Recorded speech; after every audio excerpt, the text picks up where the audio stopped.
Ever wish there was a way to just throw some notes out there to see if they fit without everyone in the room noticing that you don't know what you're doing? If you palm mute, you'll be able to find some notes and tinker around. And if you play a wrong one, probably nobody's going to notice, not even the other musicians. It's a really cool technique. And I don't think I've ever heard anyone talk about it used in this way. I'm Silly Billy, and this is the Sound Farm, where we're all about teaching each other to make music that makes people happy. So, palm muting is a method by which you lay your picking hand across either the strings or the saddle or both. You kind of have to feel it out, feel and listen, and find your spot. But essentially, what you're doing is instead of making a note resound, you're putting just enough flesh in just the right spot to get it to die. So you're getting the attack of the note, but you're not getting that ring. And it's a sound, and people use it. One way people use it is to make rhythmic type of parts. A lot of times it's paired with delay, and in which case it actually, with the delay, can sound very aggressive. Other times it's a way to play a muted part to give contrast in the song. So here's this first part. I'm going to play it without the strong delay.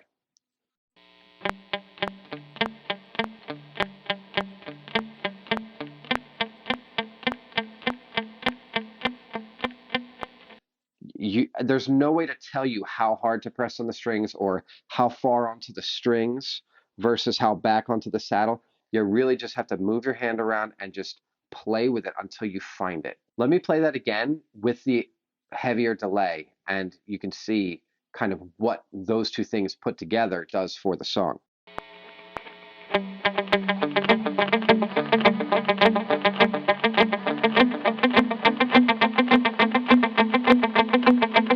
As you can see, that was a lot more aggressive sounding with the delay, and that actually can stick out in the mix. You want to make sure the time on your delay pedal is set with the other musicians.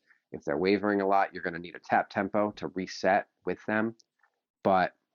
Or if you're playing by yourself, you can actually kind of use it as your metronome. And if the other musicians are listening in, they'll do it too, but probably not. They're not listening to you that hard. But that's the whole point of the video. No one is listening to you with as much scrutiny as you're listening to yourself. So if you're palm muting, then no one is really earing out the specifics of your part enough to notice a wrong note. And that's why it's so great for searching for your part. For this next sample, there's actually not all muting. So this is going to be a great example of contrast within a part.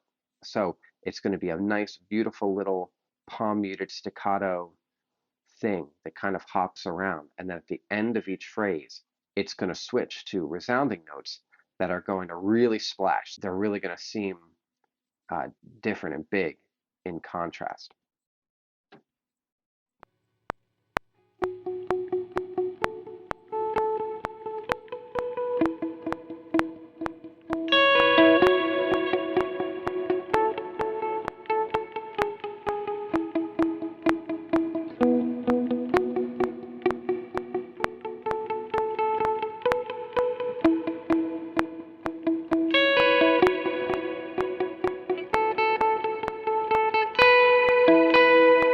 Again, on that sample, there was some notes being muted, and there were other notes that were being let to ring, particularly at the end of the phrase. When you actually get this down, there's actually a sliding scale. When you start really getting comfortable with palm muting, you will actually vary the mute as an expression of like,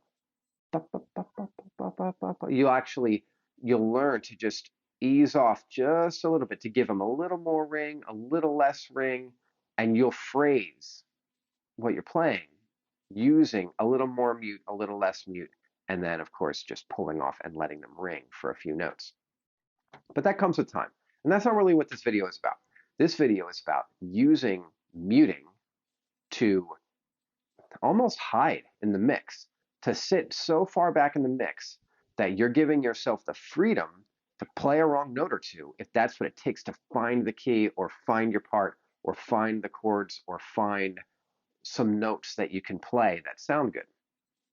I don't know any way to demonstrate that except to just do it in front of you.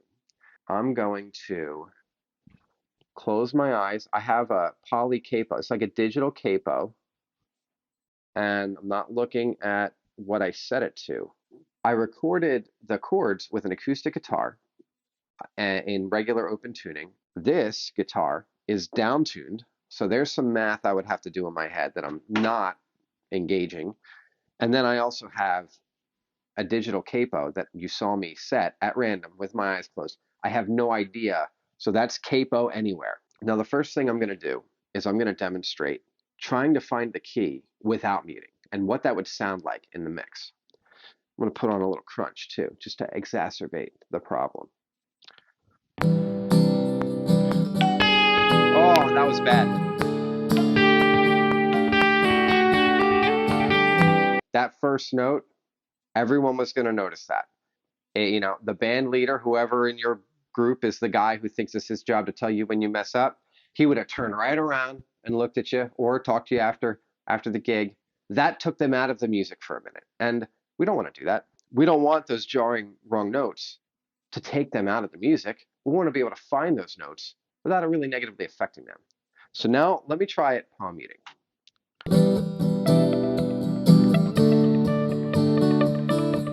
Got lucky again. Oh, that's wrong. I did that on purpose, but you can see it didn't hurt anything. You want to try it again? I pulled the mute off, so I didn't do it on purpose, but see how when I have it muted, it doesn't hurt much. Oh, see, I did it again. That wasn't on purpose.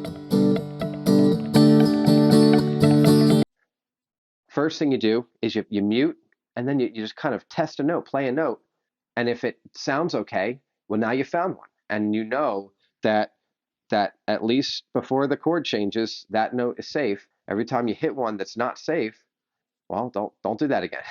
And every time you hit one that is safe, you kind of have revealed a little more of the map. I'm going to do another video about finding a safe note and then branching out from there.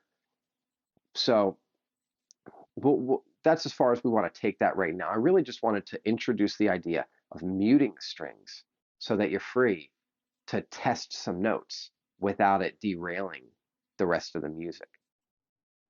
Hey, Billy, how are you doing the mute thing? I can't see your hand. Can you explain to me exactly how to do that?